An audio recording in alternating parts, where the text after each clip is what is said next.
Hello and welcome to Follow Everton. This is a little bit different. I hope you like it. This is a new professional camera setup and professional microphone setup. And I just was looking for an excuse to try it out. And I think in doing so, I think it's a good time to have a look at the latest Everton news. Obviously, this isn't perfect. I don't even have a tripod at the moment. The camera is actually balancing on something. So just bear with me 1 second, please.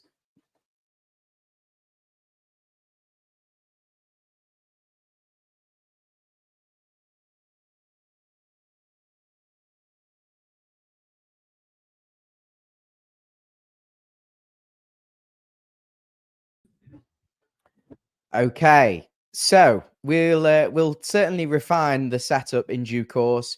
As I say, I just wanted to have a little talk about some Everton news and use this as a good excuse to test the camera and the microphone. So, what should we talk about first and foremost? Everton have been linked with Ipswich striker Liam Delap. He's done really well at Ipswich this season, scoring a few goals, although they looked certain to be relegated, having lost to Wolves on the weekend. It's a player that I could see Everton being linked with in the summer, but he's got apparently a £40 million buyout clause in his contract should Ipswich go down. I just think the Friedkin group have got such a high ambitions. Everton want to finish in Europe next season. I just think we're going to possibly go and look at another level of forward. I do see Beto leaving. I think Calvert-Lewin's completely out the door at Everton.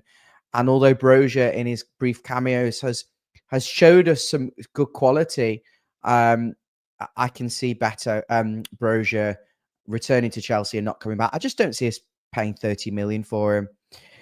But yeah, it's on Team Talk, so I'll just read the article about Liam Delap for you. I say, I hope this picture is really clear. It looks clear in the studio, but obviously by the time it goes to StreamYard and then goes to YouTube, I think it gets compressed quite a lot. So don't know whether it looks as clear as it looks pristine here. But anyway, apparently Team Talk is saying Everton have joined the race for Liam Delap.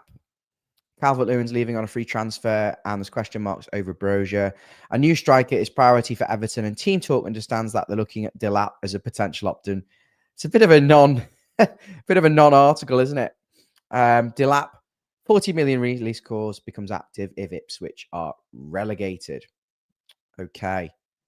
In other news, Ref Watch on Sky Sports was saying that the penalty that Iliman Ndiaye scored, won by Jack Harrison, his first assist this season, was not a penalty. Jamie Carragher said it was harsh. A lot of pundits and people in football are saying it's harsh. Now, look back at it slowly. It is a bit of a tug, but he leans into Jack Harrison and takes him out. He clips his ankle, and I think it is a penalty. I thought it was a penalty in real time, and when you look at certain angles, for me, it's a clear penalty. And they're just bitter and they're just moaning, really. And they just love making an example of Everton. But yet they won't call out Van Dijk for almost every week, smacking someone in the head or doing something certainly not within the rules of the game. David Moyes apparently is going to have a look at the new stadium this week. That all but confirms mentally in his head that Everton are safe. With 15 points and a much better goal difference than Ipswich with 7 games to play. 21 points on the board, effectively 16 points with the goal difference. There's no chance in the next 7 games that Ipswich are going to make up that many points on us. So I'm not concerned at all. And David Moyes, I hope there's some good footage of Moyes having a look around the stadium and seeing... Just adjust this slightly. Gosh, this is a lot to learn. Moyes going around the stadium and talking about it, and yeah, excited to see David Moyes.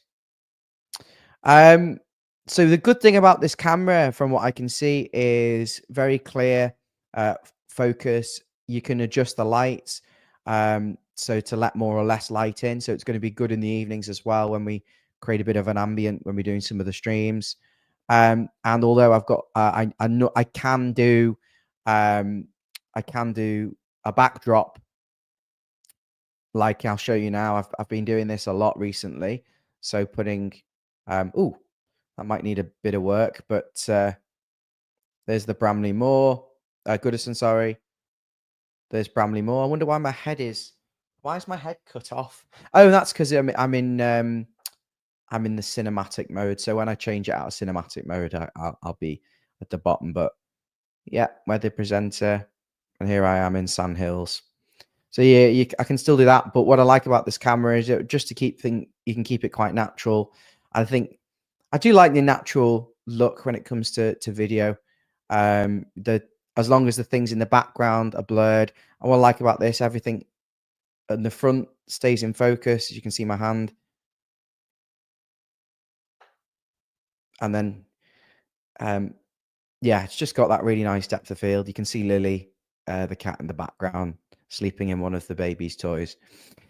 So, Jared Branthwaite still in talks over a new Everton contract. He did a recent interview alongside James Garner. It was more of a trivia thing, but he said in that interview, what stood out to me was that he likes to know. He doesn't like surprises. He likes to know what's happening, which makes me think we've got a good chance of getting him signed up, sealed, and delivered. I just would like to think we don't leave it till kind of July or June in the middle of the transfer market. Let's try and get that piece of business done. The new contract for Branthwaite. I'm being honest with you, a lot of the players we saw against Arsenal, there's very few there that I would be that bothered about losing. Tarkowski, yes, has a future, but he's been at Everton a few years now and is aging. O'Brien and Branthwaite for sure, and Jordan Pickford could play for a considerable amount of time.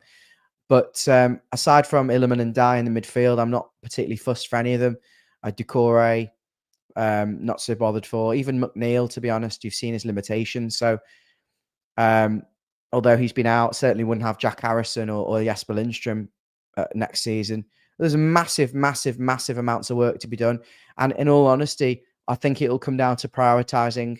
But if we were able to do so, I'd probably look at Mykolenko and as being dropping down into second choice left back, bringing in a real quality attacking left back. Someone like Anthony Robinson, ironically, at Fulham, former Everton player.